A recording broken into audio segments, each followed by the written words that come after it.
It's time for the Mic'd Up Podcast with your host. I'm Mike Constantine, your Tampa Realtor, and this show is for local entrepreneurs to showcase their businesses and discuss the successes and setbacks of running a thriving business. You're listening to The Mic'd Up Podcast.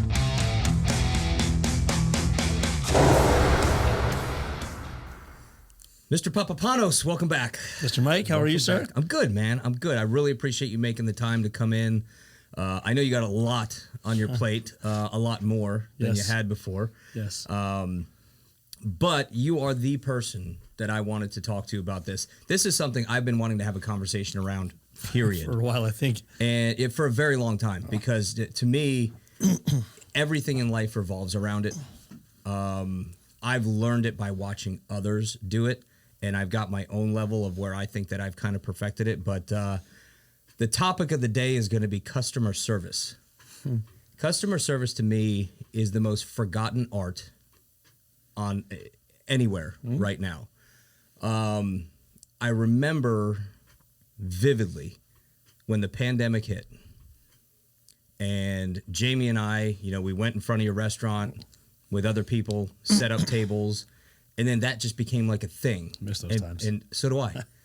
But I don't miss the sitting in the parking lot thing. Oh, the camaraderie of the I miss families. the camaraderie of people giving a shit. Having people, show up, knowing the restaurant wasn't open, but because they loved you and your family so much. And other restaurants had this too on a very smaller scale. But for you guys, I remember sitting in that parking lot and I looked forward to it. I just looked forward to it. Every day. And more than anything, the part to me that stood out was how well people took care of the servers. Yeah. Because your girls, first of all, your family built a staple, and they built it on customer service. However you define customer service, every single aspect of it is inside of your restaurant, period. From your father yelling at servers and at the same time, when he's done, kind of getting on them for not doing the job the way he wants it done, he would turn around and know every name of every person that walked in there. Yeah. You have that. Your brother has that to a different level. Your mother is like constantly going, and her only mission in life is to help others. She always goes out of her way to do that. So anyway, that's I thought that of all the people that I could think of. Thank you. I wanted to have you here. Thank you. Okay. Because of that. And so, let's just kind of dive into it a little bit. So of course. I don't even know how to start, really usually I'm pretty good with conversations, but this is one that to me, it actually means something. It's not just a surface level, whatever. So I always tell all the girls at the restaurant, my brother, everybody, look, there's 45 restaurants around us, right? You can go and get a scrambled egg wherever you want. Realistically, you can have a scrambled egg over here, over there. Scrambled eggs are scrambled eggs. It's the fact that when they come in there, the older couple, the younger couple, whoever they may be, our servers sit down and get to know you and get to know your life. And the next time you come back, they remember that your kid wanted chocolate chips and not this. Or they remember that your son drinks apple juice and he wants his cup open. Something small like that, but it brings everybody back because it makes them feel comfortable. That's the difference between us and everybody else. Any business. We love our customers. Your place is as close to the movie or the TV show Cheers. Yeah.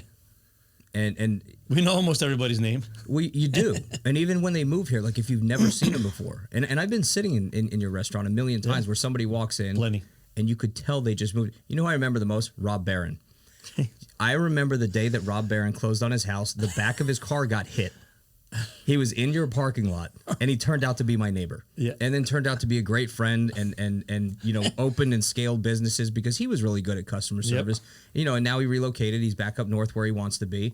But it's stuff like that. Like, I didn't know Rob from a hole in the wall. I just saw a guy in a parking lot whose car just got hit, and he just closed on a house that day. That's how friendships have developed through that business, though. But he ended up in your restaurant. And then he ended up 2 doors down from me as a neighbor. And so there's a lot of that used to happen in Trinity. Not even just Trinity, just in life. So when it comes to building, scaling businesses and also building and scaling relationships, because I think people forget about the second one. Agreed. Too many businesses are transactional instead of relational. And so I don't care what the register says. I care what the interaction is like. And I talk to realtors about this stuff all the time, and some of them get it and some of them just don't. They're just looking at the wrong thing. Everybody wants a check, and that's all that matters. They're looking at the wrong thing, So how did you guys develop that as a family? Not just individuals, but as a family, you all do it at different levels. So my dad is a very tough character, as you know. He's one of the greatest people I know. But he is so loving for his patrons, right? He loves the customers. He loves that from where he came from to where he is. He loves the fact that he can give a product that somebody enjoys, they can afford it, and he loves being able to talk about it. So if a customer says, "Hey, Chris, my pork shake's the best," it puts his head up here and he's so excited. Right. But he loves that. He truly loves what he does. Even after 50 years of doing it, he still loves what he does. But it's a business still for him, right? My mom, exact same thing. She loves giving and giving and giving and helping and helping. You're going to see her in the restaurant yelling and yelling and yelling, but she doesn't mean that. She truly loves everybody. That's who she is. My brother's the exact same way. Eric had a hard shell. He opened up. He'll give you everything. Same exact way. That's how I am. I got to tell you, Eric 2.0, I really like. Because Eric 1.0, prior, years ago, he never let you inside. Yeah. He always had that. And once you get to know him, it's a whole different ballgame. Your brother would give the shirt off his back for anybody at any Same time. as you. You're broken down on I-75. You call him at 2 a.m. You go, "Okay, where you at, bro? I'm on my way, bro." Yeah. That's really almost anybody in your family, though. Like I've been the recipient of both sides of the thing. Where when I was first starting in real estate, I would ask, your father and you, say, "Hey, can I set up a table?" That's how I virtually built my business, setting up a table in front of Christo's restaurant. There was nothing else. It was all cow fields around. That plaza was the only thing open on 54 and Little, period.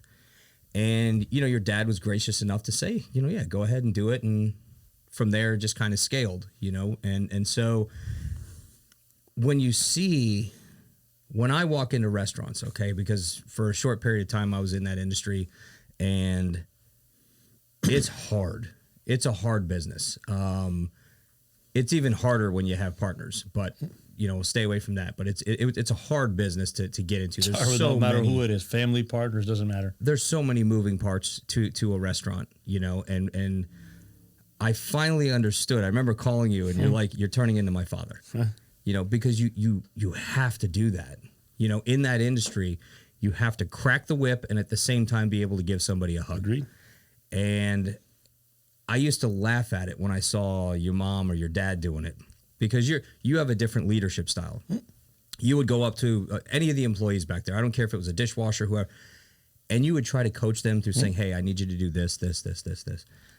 Meanwhile, you could hear across the restaurant if your father was unhappy with a server. That's his way. So growing up, I definitely think that's generational too. Yeah. Growing up the way he did, coming from nothing, working his rear off like my mom, they didn't get that emotional support their entire life, right? Our grandparents are very rough around the edges, and they had to do it on their own. And they had to figure out how to be good parents at the same time and be good business owners and separate it. And it's hard.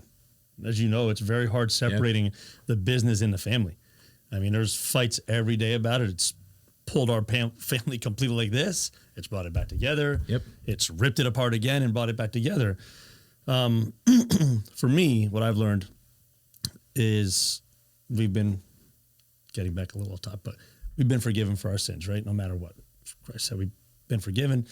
He died for our sins. So who am I not to forgive somebody? So I have to look at it. You didn't mean to say that. I have no right to judge you. You made a mistake. It's okay. We're going to work through that mistake and we'll fix it. And that's where I think it's changed for me the last couple of years, especially. Customers come in, they get angry. In my eyes, you're really that upset about a scrambled egg being a little softer or a little more well done? It's just really so walk away from it and I pray for them and that's it. That's all you can do. Like to get angry and say, "Oh, this. It doesn't get us anywhere. It just makes it more emotional for everybody. It makes the servers angry, the cooks angry, us angry, and it does nothing. Well, you're right on a number of different levels. You know, whether you look at it as forgiveness or just simply moving on. And I came to that realization in a different way a couple of years ago, where I just don't let things really bother me that much anymore. You know, and I've talked to you about some hardships that I've been through and all that, and for me, the restaurant was a big one. You know, just because of how things went. And I just sit back and I'm like, you know, something that's a situation I'm going to learn from. Yeah. And we need those. We need them. We need those roadblocks, in life. because if you don't have roadblocks, you have nothing to learn from. You know, and I like to learn from watching others, but there's certain businesses you have to be in it. And restaurant's one of them. Restaurant to me is the pinnacle, because I've been a part of a lot of businesses, and I will say the restaurant side of things was. It seems so easy when you look at it. To me, the customer service part, that's my bread and butter. I love going, touching tables and talking to people and getting to know them. And I still get people pulling me aside, like, oh, when are you going to go back? I'm like, never. But I miss those interactions, because you grow to the customer. You get very comfortable with them. You have conversations with them. You learn their life stories. There's a lot that's entailed in the business too. That's a pro of the business. Right. The downside is supply chain. Of course. Because supply chain always screws you over. Look, point of sale systems, employees, if they go down. Right. Hello. I mean, we got cooks between $20 and $25 an hour and dishwashers between $17 and $18 an hour right now. Mm-hmm. It's not that it's unheard of, but I mean, we have to be honest. Like, stuff becomes unaffordable. Right. And we can see it from food all the way to employment. Well, I mean, that's still have to keep more of a political conversation. Yeah, no, of course. But I'm saying, like, even then, like, we still have to keep that head level, right? We still have to maintain the love for everybody and continue doing what we're doing. No matter what we have to do, we still have to do it. And we're here to serve. That's the way I look at it. We are here to be servants, and I'm looking at it differently from you, or one way or another. I'm looking as I'm a servant of Christ anyways. So I'm here to give. Right, I'm here. I was blessed. We were all blessed. Our whole family's been blessed. He continues to give us supply, and he supplies us and doesn't stop. So for us, we can bless others. And that's what we're here to do. Honestly, that's what we're here to do. Even in our slow days, we still give. That's what we're meant to do. We are supposed to help those. As long as you have air in your lungs and food in your belly, you're doing better than a lot of people on this planet. And I think we forget that. And because we're so caught up in material that we forget the basis of life. Yeah, of course. Technology's ruined us. People live through their cell phones. It's literally technology has destroyed us, Mike.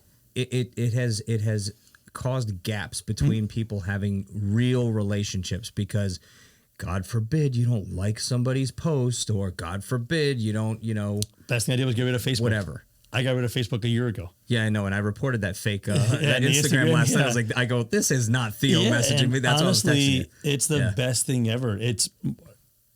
We get so attached, so like in the morning we wake up, boom, here's social media in our face. Here's the negative news in our face. Mm-hmm. Where in turn we changed it. My wife and I with our kids, we wake up and we go through scripture and we go through our Bible, and that's how our days start. Whether it's devotional or whatever it may be, that's how our days start now. And at nighttime, same as I think, we end our nights with prayer and scripture instead of going that way. So I've noticed a big difference in you. Okay. And I know that you kind of caught some garbage for this, which to be honest, it's none of anybody's business. Of course. I kind of sat back because I didn't understand, and I'm not going to get into your personal stuff. No, it's okay. But at the same time, I love the person you are now. Don't get me wrong. I miss the old Theo where I could joke around with you. I don't know how you've done it, but you've stopped cursing altogether. Especially being in a restaurant, how you stopped that, I don't know. I pray. But everybody's definition of being the best version of themselves is different. Mm-hmm. Okay. For me, this is the best version of Theo that I've seen. I appreciate it. Thank you. And it's not from work ethic. It's not from being, family man, whatever. You've always been an amazing father, husband, all that stuff. You've been a great friend over the years to a lot of different people. But you genuinely seem happy. I'm always I'm a happy person, right? My wife especially is a very positive person. God broke us both, especially after the passing of my mother-in-law. Yeah. He broke Lynette and me. and we went through this together. And it's like I tell everybody, I'm like, I didn't do anything any different. I just prayed more. And for me, that's what saved us. Like in general, as a whole, as a family. And I'm not different. You know, people are like, oh, you're still, no way you're not cursing. No way you're not making fun. I'm like, Jesus resurrected in 3 days. You're really to say that I couldn't change it one? But I look at conversations now. Conversations now have to be meaningful. So like our conversation when we talk, they're meaningful. Like the last conversation we had at the restaurant, it wasn't meaningless. We weren't gossiping and talking about others. We were talking amongst us friends. And that's where we're supposed to be. We're so busy. He could agree. Gossip's the biggest sin in the Bible. And to gossip and talk about somebody doesn't get us anywhere, right? It doesn't do anything for me or you. We don't know what that person's doing. They may make themselves feel better about it. It doesn't do anything. And it comes back like this. But people do it because it's easy. Of course it's easy. And it's the same thing as everybody's automatic reset button. And it mostly happens in traffic, is to get angry. It's to throw your finger outside the window and say, look at me, I'm giving you the finger. Yeah. Oh, I'm so tough, whatever. It's everyone's automatic reset until you can learn to control that. And so But you have pretty good self-control. Considering where you were to where you are now, you have pretty good self-control. I'm always somewhat even-keeled. My highs are really You're level-headed. High. I'm very analytical about things, and so I'll look at them, and I generally, I came across, 3-4 years ago, and I was listening to a Navy SEAL, and they talked about the 3 R's: receive information, reflect on the information, then respond to the information. I used to be instant. Since I've changed and I absorb what people are saying, and you truly listen. Okay. Slow to speak, quick to listen. Right. And it helps in personal relationships. It lets you know who your friends are. And even to be honest, like in business or even when I go out, like my wife gets on me all the time. I always ask the server's name. Always. And I do that because I don't want them to feel like they're doing a job. I want them to feel like Make a personal connection. So if someone's, and they're like, I recommend that to everybody. When you go to any restaurant, get the name, become personal, and it makes them feel like, hey, just because you're a server and you're not working in a corporate world, that means nothing. This doesn't mean anything. So that's the way we look at it. We're all together. But they're some of the happiest people. 1,000%. Like I look at, for me, a good example is Daria at your place. Daria is one of the hardest working human beings I've ever seen in my life. I love her to death. She's never going to BS you. She's always going to hit you right. But she reminds me a lot of like when Lynette, right? Lynette is always going to tell you straight down the road what she thinks. She's not going to mix words. Daria is kind of the same way, but when it comes to someone that truly cares about their craft, and I don't care what your craft is. I mean, my first job was as a garbage man, and I used to pick up trash around the complex with my mother just to make extra money. And when I watch someone that has that passion, and I've only ever seen one other person other than in my opinion, than Daria at that level of her craft, and it was a little girl in Montana. And she was 9 years old. It was in the pandemic. I've never seen a kid work that hard in my life. But every time I walk into your place and I see Daria, she only has one speed, and it's go. Yeah. She never really I never hear her really arguing with people that much in the back, in the front. It doesn't matter. She has a job. She's amazing with her customers. And when she and Kelly and the other girls had come for the charity event that we threw on recently, I mean, literally. You see it firsthand. I got to see it from the other side, because I was in the back helping to plate food and do all that stuff, and they were running them out. But she reminds me of some of the most amazing Marines I ever worked with, because they were just boom, boom, boom, boom. There's nothing distracting them. They have a mission, and then at the end of the night, we recap. Yep. And what did we do right? What could we have done better? There really wasn't much, because she is literally like a field general when she's out there, and so. But the customer service part of her is what gets me the most, because even when she's got a million different tables, right? And in your restaurant, it's hard because there's like narrow pathways where servers have to go through. I mean, yours is a much more challenging layout than most I've seen, but she never skips a beat. She'll never ever let you see that she's, frustrated. I don't know how she did it for the past 6 or so months when Her husband was on leave in the military. Yeah. Well, he was out deployed. Yeah, deployed. And she had kids, and she's got this. I mean, Life. like it's nothing, and just life, right? And like it's nothing.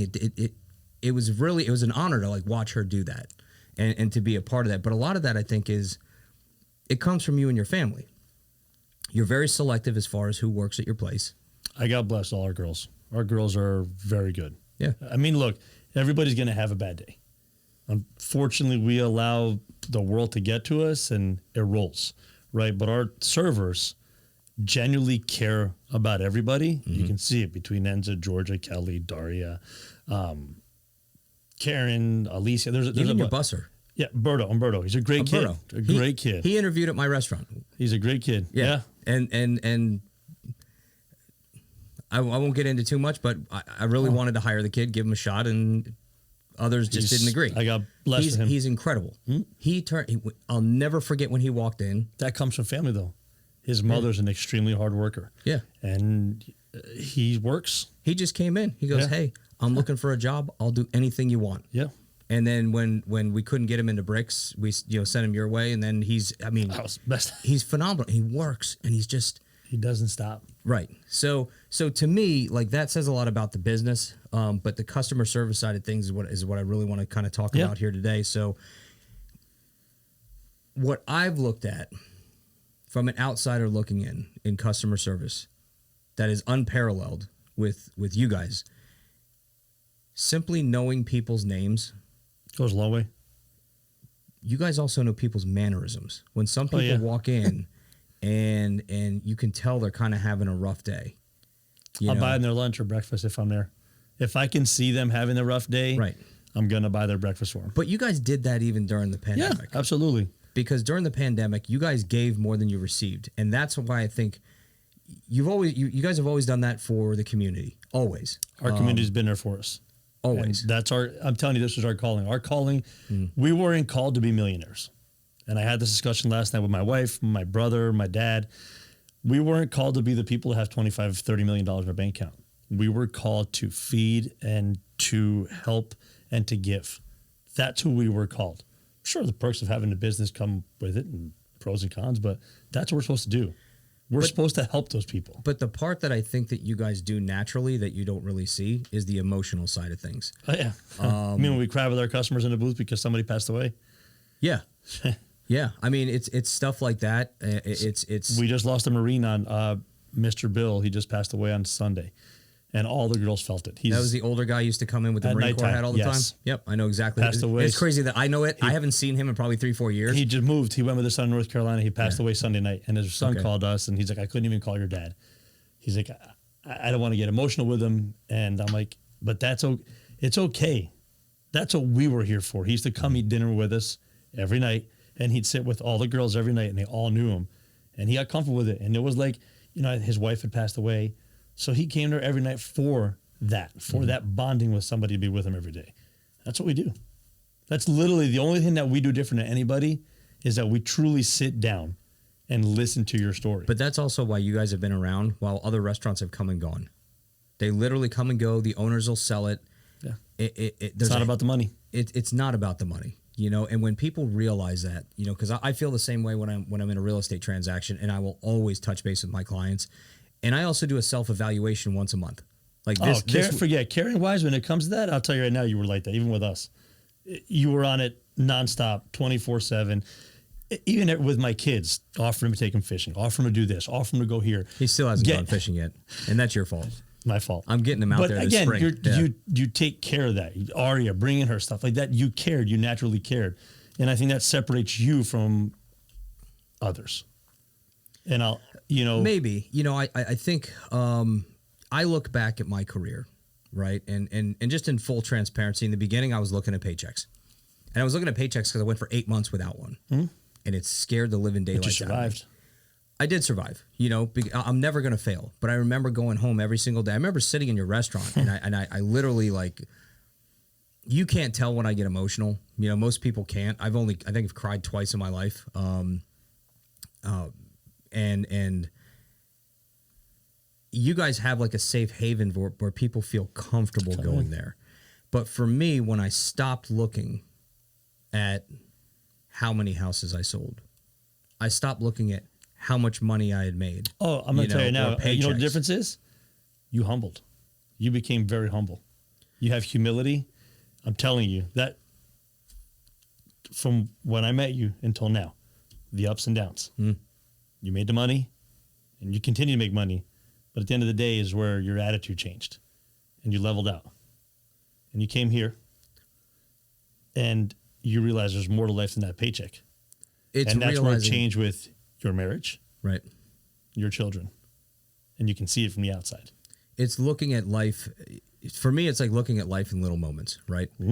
When you stop looking at the superficial things, you know, I use social media mainly for advertising now, where before it was like, exactly, somebody would say something and I'd hear Jamie from across the house or something like that. But you and I have, I would say, somewhat similar paths, right?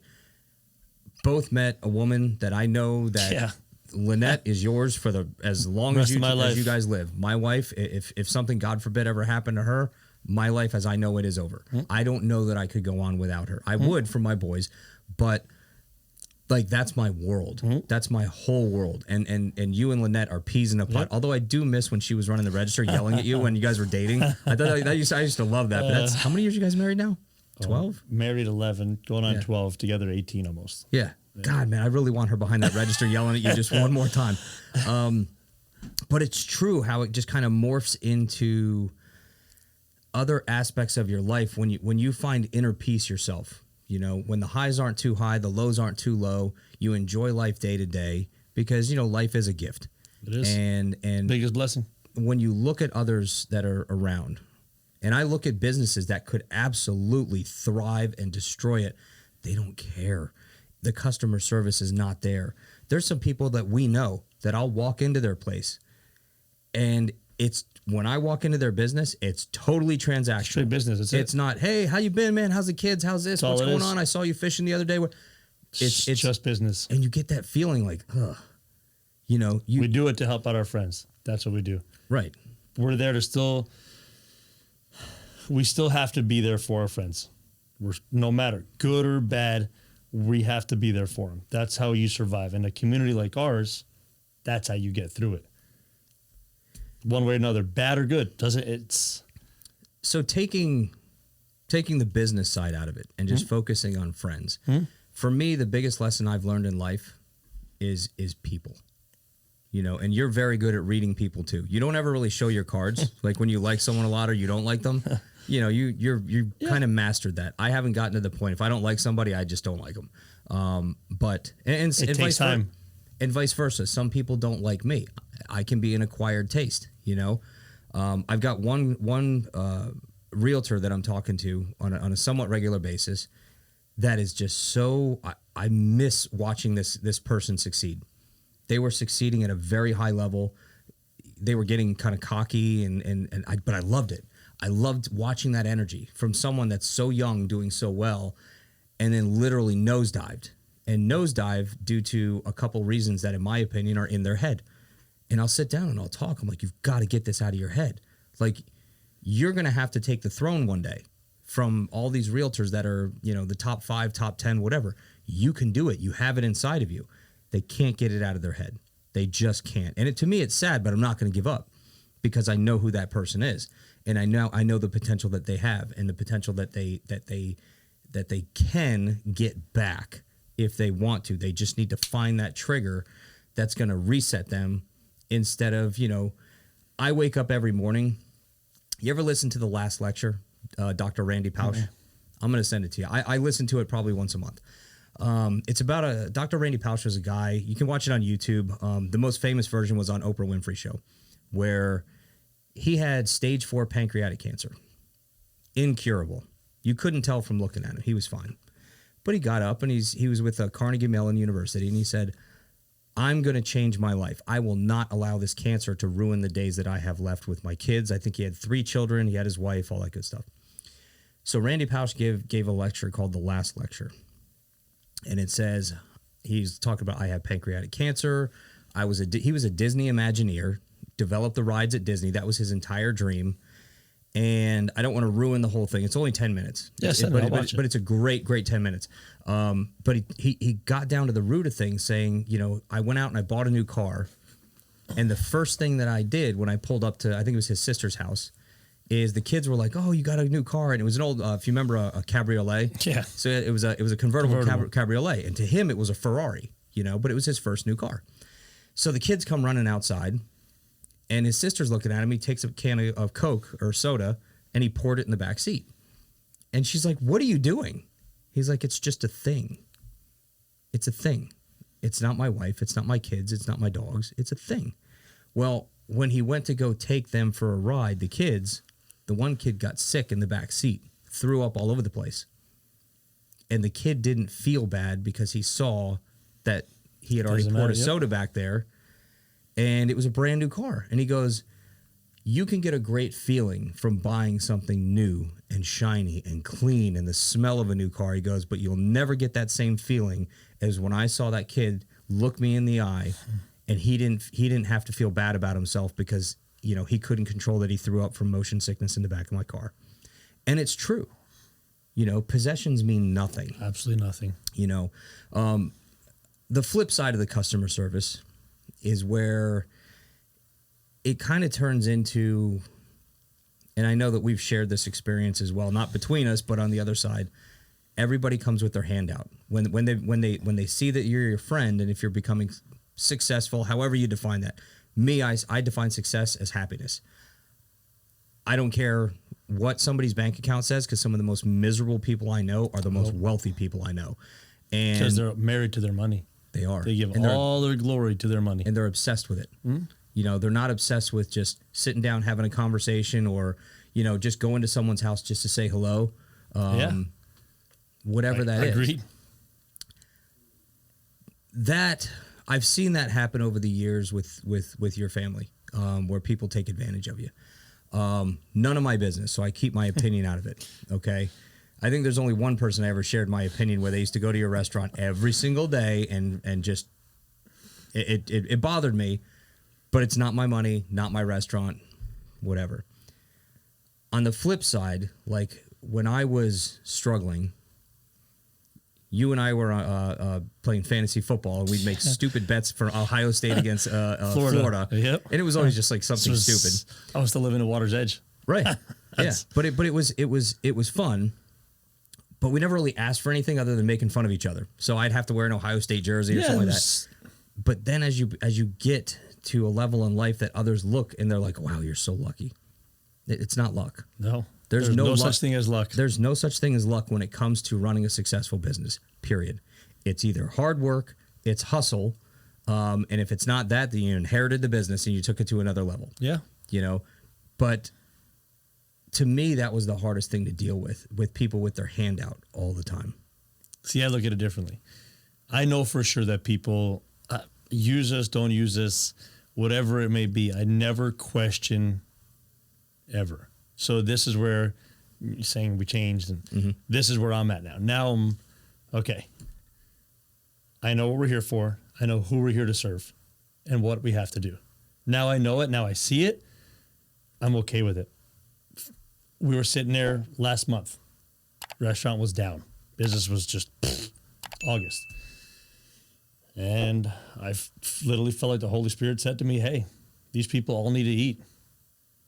And just kept buying check after check after check. Must have been 40 tables that ate that day for free. Mm-hmm. Couldn't tell you any of them. The reason why, I don't know. All I know is that's what we were told to do. That's what I did. I followed. I listened. And then he exploded. Literally, he sent us blessing after blessing after blessing. And I didn't question it because I know that he's got us. And that's the difference for me. So I don't look at, little old man the other day sitting there, and he came to pay. And his card kept getting declined. And I told him, I was like, "It's okay." He's like, no, I'm going to transfer money. I said, "It's okay. You had to eat. You were meant to be here today. Let it go. We got it. Just go. Enjoy the day." Not sure how he reacted after he left there. Who knows? We just have to be good people. Buy somebody a coffee. Buy them a donut. Buy them a breakfast. Just be the good person. Sometimes it's just acknowledging them and having or a even saying conversation. hello or good morning. Right. A hello goes such a long way Yep. to somebody. You don't know what they already had when they left their house. Even in traffic, you look over, you smile at somebody, give them a wave. Look at what crazy. Say hello. How do you know what that's going to do for that person? You don't. It may change their whole day for somebody else. And we lack that. We lack that because we're so selfish and so stuck in, we're going to do this and we're going to do that. No, you're not going to do anything. Mm-hmm. That's not how it works. Sorry to tell you that. It's not you. I think that's what the picture you just painted is what I miss most about when I had the restaurant. There was a little old lady, she'd come in, she'd read a book, and she always wanted to be in the back left table. And I ran into her after I separated from the restaurant. She's like, I really miss you. I miss our conversations. She probably came in 5-6 times. Husband had passed away. She came in just to have a nice dinner by herself. It was usually like once every 3 weeks, once every 2 weeks.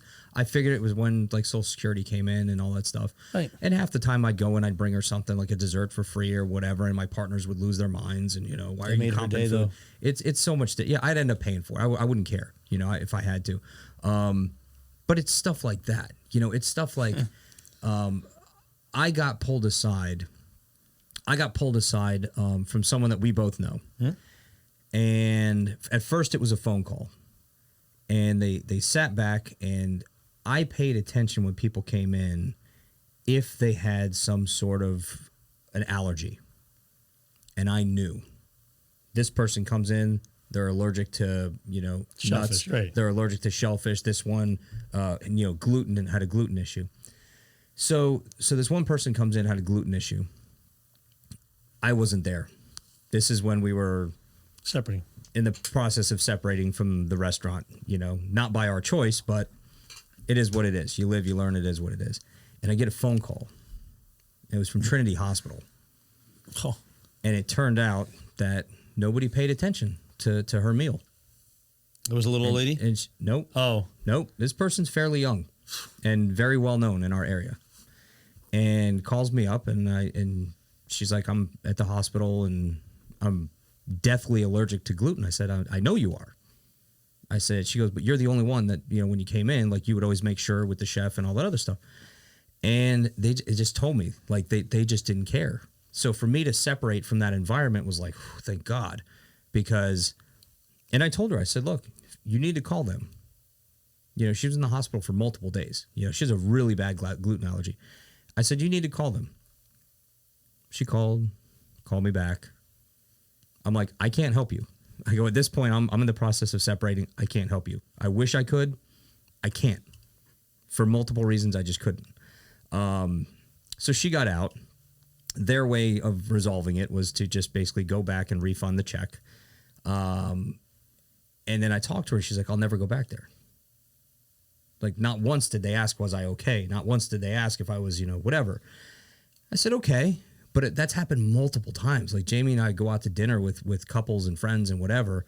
And I'll be in Tampa and I'll have someone, I never forget, I had a local doctor yell from across the bar, I need to talk to you. And I sat back and I knew it was. And I was like, Doc, how you been? He had this serious look on his face.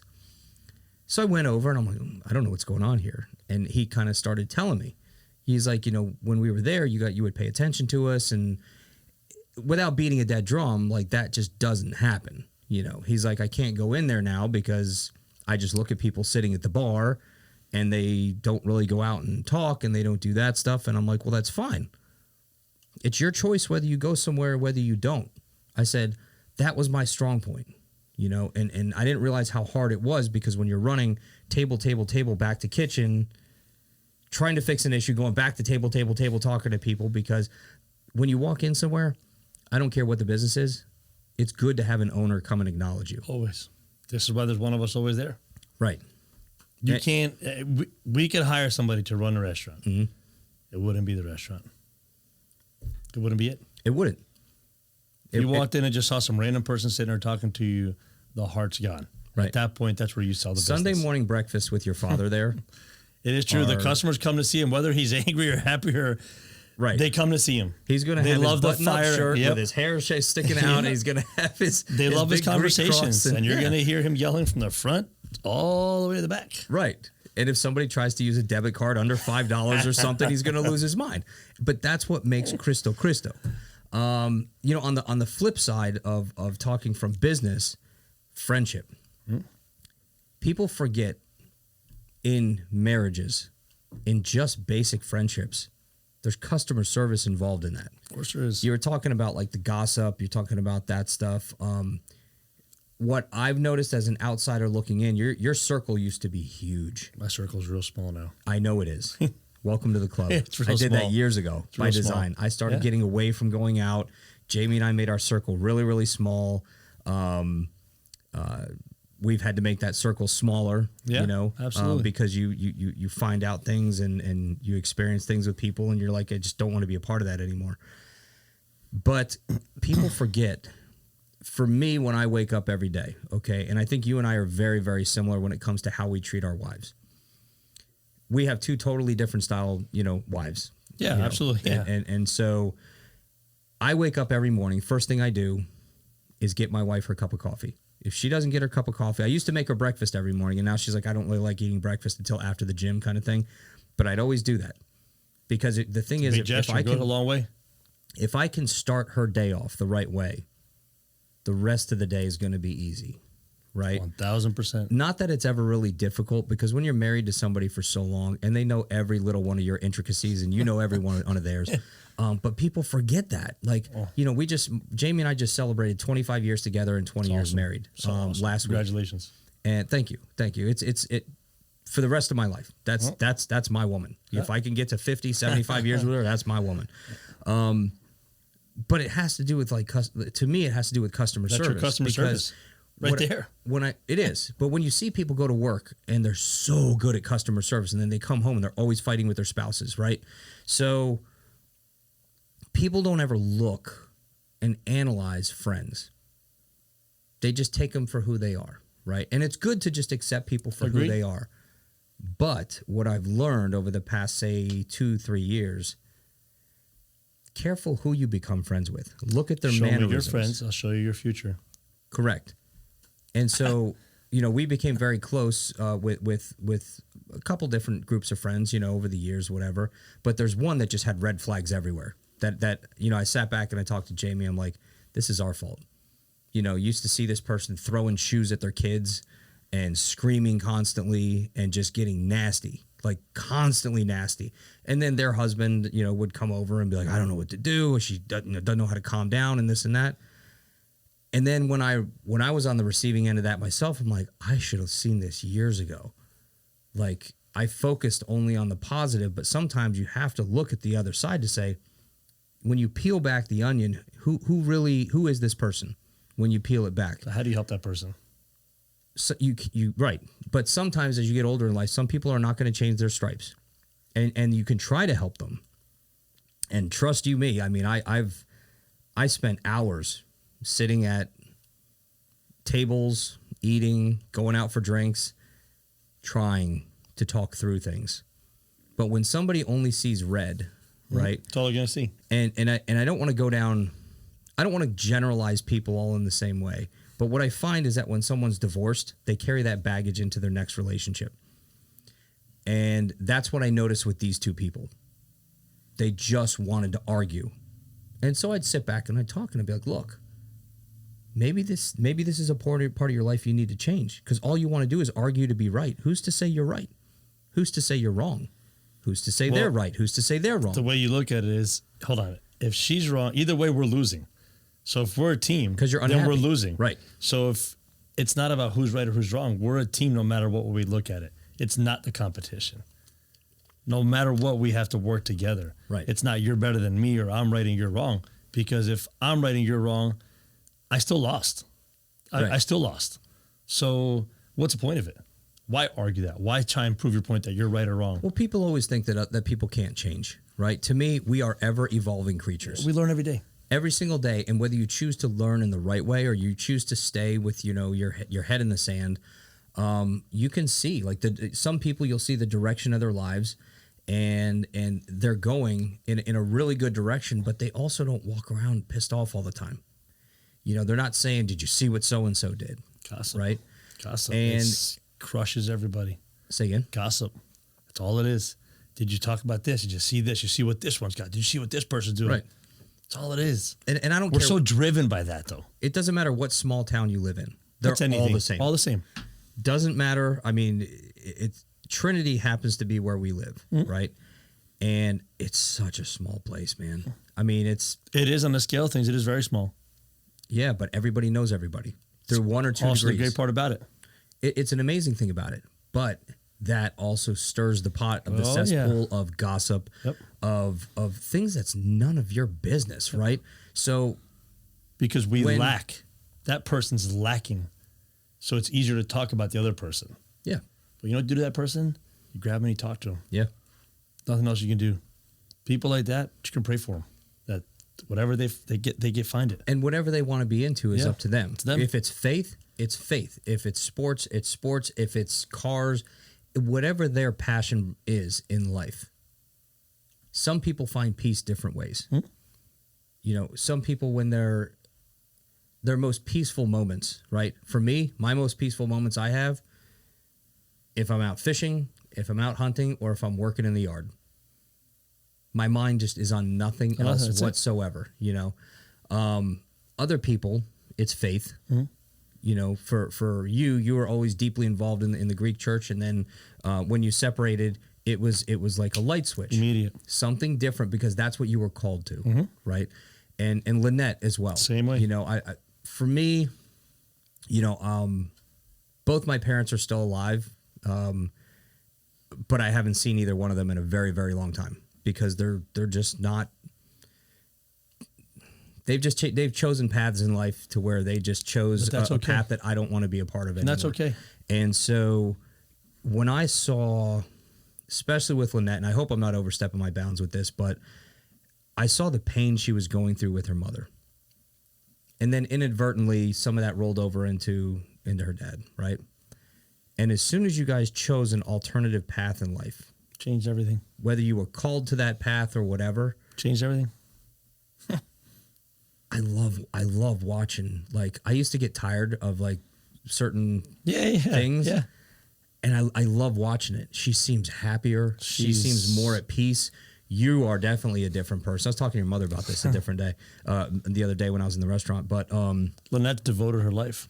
That's the difference for her. devoting your life is one thing, but being at peace. Oh yeah, she's definitely at peace. Because Lynette is one of the most real people I've ever met. And fortunately, I've only been on the receiving side of 1 or 2 of her conversations where she had to let me have it. And that's fine, you know, and that's fine. I deserved it. My fault. You know, no, not your fault. I deserved it. Because, you know, I was at a point in life where Yes. maybe I just wasn't cognizant of what I was doing and how I was doing it. And I don't regret any of it. I just look back and I'm like, I We learn. probably could have acted differently, but sometimes it takes people a while to get to certain levels of their best self, right? It does. And I know that I haven't reached the peak in mine. I'm trying You're to. just starting. I'm trying to get there. I want to get there by 50. Probably won't. 'Cause You're just starting, Mike. I don't think we ever stop. You know, there's 2 ways to wake up in the morning. You wake up as a Tigger, you wake up as an Eeyore, you know? And if you wake up like every day is a great day, oh my God, it's going to be so good. Let's get out Go all and the way do with whatever. everybody. It's gonna help everybody. And then other people, they just wake up like an Eeyore, and it's like, today's going to be terrible. I'm going to go to work and probably have a miserable day. And it's just like, how can you do that? Because you're defeating your day before your day even starts. You're not giving good customer service to yourself. And doing introspective thinking, looking at yourself, is a hard thing to do. It's a very hard thing to do. And for me, you know, a lot of people they've read the book, Don't Sweat the Small Stuff. But what you were talking about in the beginning when we first started about forgiveness, sometimes you got to forgive yourself, you know, and then other times you have to sit back and be like, how am I going to react to this situation? Because you have to look, if I react this way, it's going to cause me stress for the next 3-4 days. Or look, it's not a big deal. What happened, it happened. Let's move on from it. Whether the other person can or not, that's a choice for them. That's not for me to decide. If they have their inner demons that they want to fight and they just want to fight just to fight, great. that's on them. But for me, I'm not going to allow the situation to rent space in my head for the next couple of days, because that's going to be something that I'm taking away from my interactions with my wife, my interactions with my kids, my dogs, someone else, right? You know Bill Parente? Yeah, Bill From used Hyundai? to be at Hyundai. Yeah. I went out to dinner with Billy and his wife, Bella, last week, me and Jamie. Billy's the master. I've not once seen anybody on this planet better at customer service than Billy Parente. Scott knew what he was doing on that one, Mr. Fink. Oh, yeah. No, 100%. Scott knows he can trust Billy in his business. Well, Scott sold, and now yeah, it's that's what I'm saying. But even Bill was there when Scott was there. So Billy, for people that don't know, he was the number one Hyundai sales guy in the U.S. They flew him over to the plant, and they asked his opinion on things. But he's got a way with people. And I told him this the other night.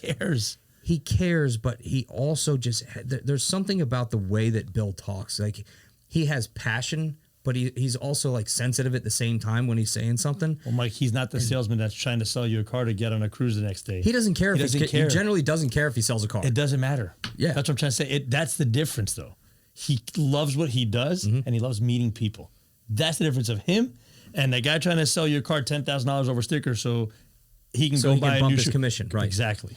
So with Billy, he just moved into a different role over at the Hyundai in Newport Richey, and he's now managing. And he talked to me about, because he was going through some challenges, and he ended up taking a role. And I'm like, how do you like it? And he's like, oh, it's like having a new life. And it's stressful and it's not stressful. But then I went in there to go look at a car the other day, and I was looking to buy a car for my son, turned 18, whatever. And I took a test drive with this kid, brand new sales guy, young guy. And the only thing the whole time I was in that car with it, he was like, how long have you known Billy? I was like, I've known Bill a long time. And he's like, this guy's amazing. When you have someone that's cheering for you without you knowing about it, it speaks volumes. It does. It speaks volumes, and there's not a lot of people that will do that, because everybody's self-absorbed these days. That's some of the best moments where, another good example that I think of, there's when I start thinking of people that I truly... There's a lot that you don't... There's a lot that's out there. Correct. There's some that to me mean more than others. Another one, Kayla McDonald. I love the hell out of Kayla. Kayla's a great girl. Kayla, I used to love her giving me crap at BCMF when I would go to the classes. And she was my favorite trainer there, because she would I would give, she'd give it back to me and we'd be going back and forth. But she just did it she has a very good demeanor, very pleasant demeanor about her. And she and I have similar backgrounds. But watching her flourish, it makes me smile. Like, she's doing so incredibly she's well. Positive. She's not miserable. She's not moping around because she did sell or didn't sell a home. She's just positive. And it makes a difference. She's just a good person. Like, she's just a good person, One of the best moments for me was about 4 weeks ago, where I had to sit on a panel, which generally the panel is all, top realtors, and then people are going to ask questions. Kayla's been in the business like 3 years, I think. And she was on that panel. I was just sitting there looking at her in awe. And I was like, this is a great moment. It was a great moment for me to watch her, because she's come so far so fast. And you and I have both known her for quite a while. Yep. She's engaged to Mike. Yep. And Mike is, I just talked to him like 2 days ago about fishing stuff. I wish I could spend more time with them. I mean, I want to try to find a way to do it, because I genuinely like both of them. Every time I hang out with them, it's a great experience. At Marco's wedding was the last time I got to sit there and talk to Mike and whatever. He's just kind of a low key guy, military vet, served his country proudly, same as me. Keeps to himself. And I respect the hell out of that, because one thing I've learned is when your circle's too big, your life gets miserable. You're getting attacked by the enemy all day long. That's all it is. You're always putting out fires, other people's fires, And I don't mind helping people. But when you start seeing people over and over keep going to the wishing well, hey, can you do this for me? Can you do this for me? Can you do this for me? And it's like, Are we friends or, That's okay though. So you have to get past that too. I haven't gotten past that part. So you have to get past that. So doing this for all these years, we know people are using us left and right, but it's okay. We have it to give. Yeah. You're blessed that you have it to give. It's a good way to look at it. It's the only way to look at it. You've been given that blessing. You can give that blessing. To a certain extent. You're going to still get it. So something that I didn't realize happens in the celebrity community until I listened to it yesterday. And we're not celebrities, but I'm just saying. I was listening to Rogan's podcast, right? And he had can't remember the guy's name on something Watts or something like that. Not a football player, but he was the DJ on the late night show for whatever. I don't remember. So anyway, I was listening to them, and they talk about how often they have to change their phone numbers. And Rogan's like, I change my number like once a month. And then he talked about Post Malone, and he goes, everybody right now wants to hang out with Post Malone. He goes, that guy changes his number every week. And then people, if you need to get him, you call the manager, you get the number. If you're on the list of people that go, because everybody reaches with their hand out. If they're reaching for their hand out for you to lift them up, that's one thing. Agreed. But when they're always asking for stuff, at some point you got to say, you got to learn to do it on your own. I'll help you get it. Yeah, and I'll help you get there. Yep. 1000%. I will help you get there, right. And then when you get there, my expectation is you pay it forward. Yep. And I dig that. Yeah, I agree. I love watching that. When people get to that level to where they can pay it forward. Close friend of mine that needed some help opening her own business. And never talked about this before. I don't even know if Jamie knows actually, but so I helped her. And she's like, why are you helping me? I said, because you shouldn't be working for somebody else. You're way too freaking talented. She's like, well, I need this in order to get it going. No problem. She's like, really? Yeah. No problem. She is now at a level of happiness. And she took me out to lunch 2 months ago. And her assistant was there and all that other stuff. It was one of the highlights of my year. Because I didn't care if she ever paid me back. I didn't care if she would ever pay me back. It didn't bother me. She did, because that's just who she is. But I didn't care. It wasn't life-changing money, anything like that. Watching her realize her own potential, because her customer service is off the charts, ridiculously smart, and very good at what she does. But that's the stuff that fuels me. Of course. That's the stuff that I absolutely just love to my core, is watching others. And sometimes they might need that boost in whatever form that boost is.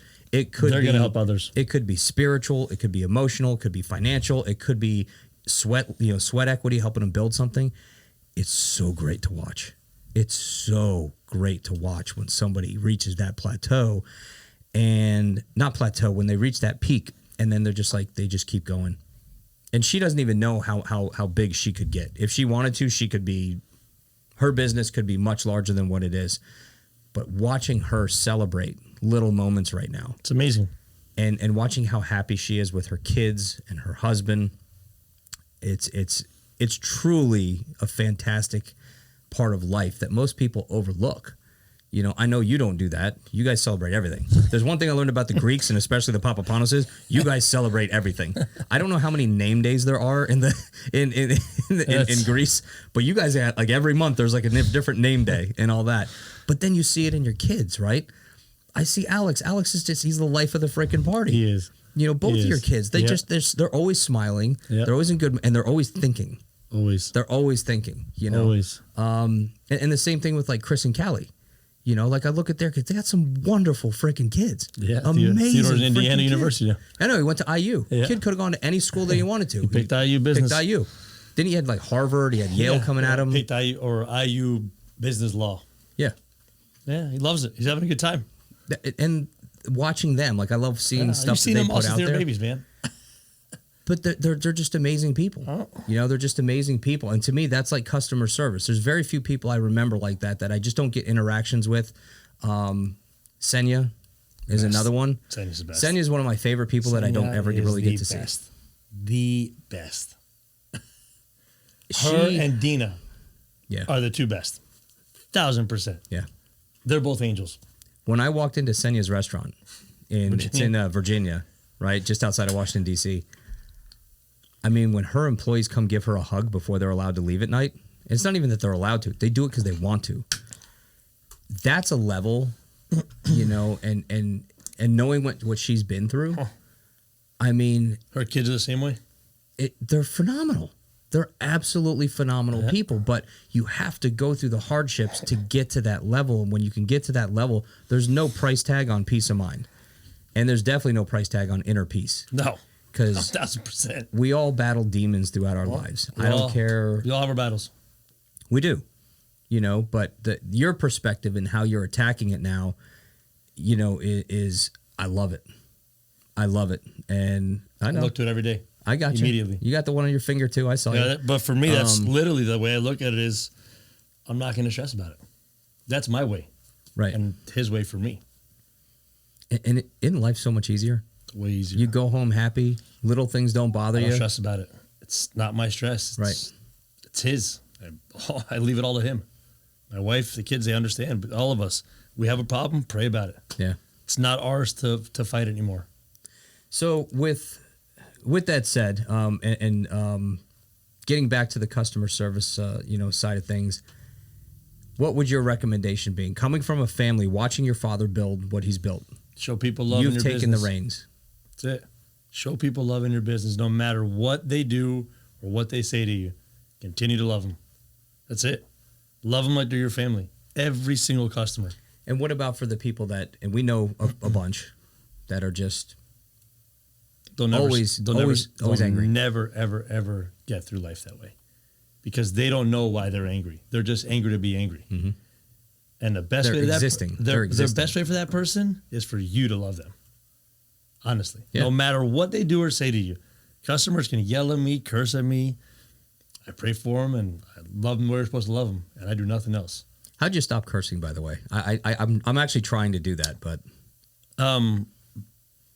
For me, through faith, 1,000%. I'm like, I can't be this person and talk all this nonsense and say these words left and right. Then I look and I'm like, these kids are looking at me and this is how they're going to grow up and think it's okay to act like this. Mm-hmm. And I don't want them to go through that. And it's hard growing up in a restaurant. Well, you saw the restaurant for the time you were there. It's our first reaction. We explode, right? And we want to curse, blah, blah, blah, say everything. Now it doesn't even, it's second nature now. It doesn't cross my mind. The word doesn't even come out of my mouth. I don't even think about the word. I've been waiting for you to slip, and you haven't slipped. I know. And you haven't. I won't slip. Which it's got to be hard because it literally was second nature. You'd walk in there and, I mean, You've it was heard fun. You've seen me. Don't get me wrong. It was fun for a long, long time, but like the evolution of watching you grow and your family and the person that you are now, my flaws every day, who you were 10 years ago, you were still a great person. Everybody loved you. Okay. Everybody loved you. Thank you. You're just a different person now. And you're, in my opinion, this is the best like I said, when we first started, this is the best version of Theo that's been out there yet. A lot of people have questioned it and, they're like, oh, I'm like, I'm not being fake. I'm like, I wish you could see how I see life right now. But that's their inner misery that's coming through. I pray for that person now. And in whatever form it is, right? It doesn't have to be religious. It doesn't, it can be whatever form somebody wants. Mm-hmm. You don't need to go to a gathering in a building absolutely not. To practice being a good preach person. In the streets. Right. But people associate that. Like for me, I've never really been a big religious guy. Mm-hmm. I just haven't. I came from, a family where there was two different faiths and both families were fighting. So I always just saw it. Because that's how you were raised. That's what I saw. That's what I was exposed to. But to be a good person, you don't need to do those things. Mm-hmm. There's a lot of there's a lot of horrible people that go to church, and there's a lot of wonderful people that have never been to it a day in their life. You can be a murderer and truly repent and believe in Jesus Christ that you're going to heaven. I can't sit here, right, and I'm going to preach the word to you and then go out and do a cake stand. How does that look to somebody? I'm going to talk about his word to somebody and then go out and drink a bottle of whiskey? Right. Who am I lying to? So I pray, that's my way, right? That's my family's way, and we've changed our life that way. and we've given it to them. That's our way of doing this. And for us, it's helped us and it's calmed us all down. And it just brings peace with it. It's the forgiveness, the peace, the love. And we were meant to just love people. We're so quick to hate and just bury them. I was one of them. I was that person years ago. I'm like, you don't deserve that. You don't do anything to deserve that. That's the one thing that I miss about the pandemic. Because that was one of the worst moments in history for multiple different reasons. But the best for families. Sitting down, having dinner at the table, sitting outside of your restaurant because we were banned from going inside. Think about how close friendships got. Forget financially. Right. How close friendships and families got. And what's even better now is like now that we're 1.5 years removed from it, you see people go right back to their old ways. Immediate anger. And it's sickening. It's horrible. And now, like, I would take another pandemic like that, meaning the shutdown, to be able to sit with family every day and just talk amongst our friends, because that's where we lacked. We brought it, showed us, and then we went right back to. I miss the. I got more money than you. I got a bigger house than you. I got a nicer car than you. That means nothing. I just miss watching people get along for the right reasons. Yeah, correct. And it's. I just miss it, man. You know, I mean, like that's why I just had this discussion. Like, it was great. Truly, when we sat outside with like Mitch and Danny and Phil and all them sitting outside, Lou, just all outside in chairs and tables, our conversations were great. We laughed. Everybody was having a great time. And it was just, even though people were suffering and everything was going on, we still got to bond through that. My mother-in-law dying through it. We still bonded through that time. It still brought people together. Yeah, I remember you and I still have the video where we drove to Trinity Hospital. We delivered, what was it, a couple hundred we shouldn't sandwiches? even been next to each other according to the rules that they were trying to make. I know. But it was great. You know, we were feeding the community, you know, and then if you're just doing the right thing. But that's what, I mean, it's amazing that we're only 1.5 years out, right? And people have gone right back to their old ways. We lack as a society because of the media. Our media gets involved, and we listen to them. And we listen to the garbage and the nonsense. You wake up in the morning, you're immediately depressed. Right. If you turn on the news, forget it. You are immediately depressed. I used to sit there and I would watch, first thing, 6 a.m., I'd watch Fox, right? Then at 7 o'clock, I would turn on NBC. And it's amazing to just see how first of all, how these people in the news live with themselves, right? The one that just kills me, to me is the worst media person I've ever seen, is Savannah Guthrie. She has a cross on her neck. And when she got, and she had to do the, the town hall with Trump. And she was so nasty and so rude and so mean. And then vice versa, you know, you look on Fox, right? And a lot of people went to Newsmax. And I don't really care who you go to. They're all spewing the same garbage. All garbage. They're all, they all work in the same conglomeration. And it's all garbage. Yeah. But how they can literally sleep at night knowing what they do. And they get paid a pile of money. Right. That's what they value. They value the dollar. They value money. But, you know, watching, it's just amazing because I miss the days of, like, when I was a kid, it was Peter Jennings and Tom Brokaw. You could turn on CBS or ABC, and one of those is just going to tell you the news of what actually happened that day instead of some sort of political bias version of it. And I don't care if somebody's on the left or the right. We all have threads in common. Yeah. But they can't get past the big issues to get past butting horns, you know? I just miss it, man. I just miss it. But that's every day. But if I ever need like a recharge, that's where I step into your place. We're friends. That's what we do. Right. This is where business is. Right. Like you said, they become a safe haven for somebody. Mm-hmm. A lot of these older customers come in because it's a safe haven for them. They come sit down. They talk to Enza and Daria. You know, we have a customer, Harold. He comes down for 2 months from Chicago. He's 92, Howard. Yeah, 92 or 93 years old. He drives from Chicago, and he only comes to the restaurant just so he can hang with Enza every day. Literally. Absolutely amazing guy. In my head, I'm like, but that's where he feels comfortable. Yeah. He knows he's going to go in there. She's going to listen to him. They're going to joke for an hour. Mm-hmm. He's going to get his car, go home. Enza's going to show her long nails off. Yeah, that's it. And She's her going to laugh. eyelashes. Yeah, she is. She's great with that. Right. And I love that about her. Right. She brings the energy. She brings that energy to the business. Yeah. 1,000%. But that's where businesses lack.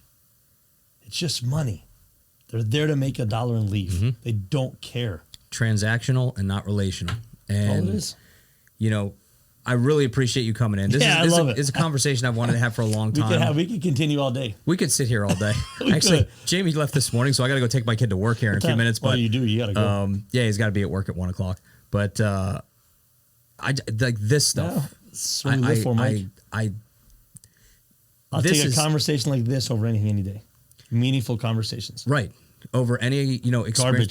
But people don't do that, right? You could literally just sit back and be like, hey, come on over, let's just have a fire pit or whatever. There's one picture I'll never forget, and I don't remember if you sent it to me or if it was Lynette. When you guys moved into your new house, and it was just a picture of the pool going back to the preserve, and it was just thank you. Yeah, that was it. It was me. And it just meant have it. It would have meant more if it came from Lynette, to be honest with you. But She's sending the picture of the chairs before she hated I know. But like it's stuff like that, And why you do what you do. I do what I do because I generally love doing it. That's the reason you loved it, and you love seeing that afterwards. It's the fact family setting in. And it all circles back. If you remember Rob Barron at your restaurant, back when before I was even a realtor, and then you ended up buying Rob Barron's house. Yep. But it's just stuff like that, man. That means, it's the little moments in life that make the biggest impact. And for me, like you now, circle's very small. Yeah. Have a lot of acquaintances. Yep. Right. And it's nice to reach out to those acquaintances every now and then. And you'll find out who your friends are. If you have to, you call them, see if they call you back. If you, I'm terrible at that. If you ask them for something that's in their line of work and then they don't deliver on it, check that box. Now kind of thing. Because if they come and ask you for something, it's like you better have it, and then you ask them in return. I'm learning that part now with the pharmacy. Oh yeah, yeah. So, and congratulations on that, by the way. Thank you. Thank you. Speaking of good friends, Mohawk, the best. He's the most low key. Yep. Big Mo, baby. Big Mo. Love that guy. He's one of the nicest people ever. Just don't try to get him on the phone. You'll call him and you'll get a call in 2028. That's me, though. Or a text. That's everybody. I thought it was me for a long time until I realized it was everybody. I'm like, he just doesn't ever answer his phone. Yeah. Humble, nice, loyal to the core. Never heard him say a bad thing about a single person. He has like that zen. Most very loving. Yeah. Most very loving. Yeah. He's a good dude. Love Mo. So, I got to go run and grab my kid, man. You. I got to go back to work. Oh, you going back there? I'm going back now. I really appreciate you coming in. Thank you. There's nobody else I'd rather have in the studio to talk about, this stuff. And, you're my friend for life, brother. Always. We love you guys.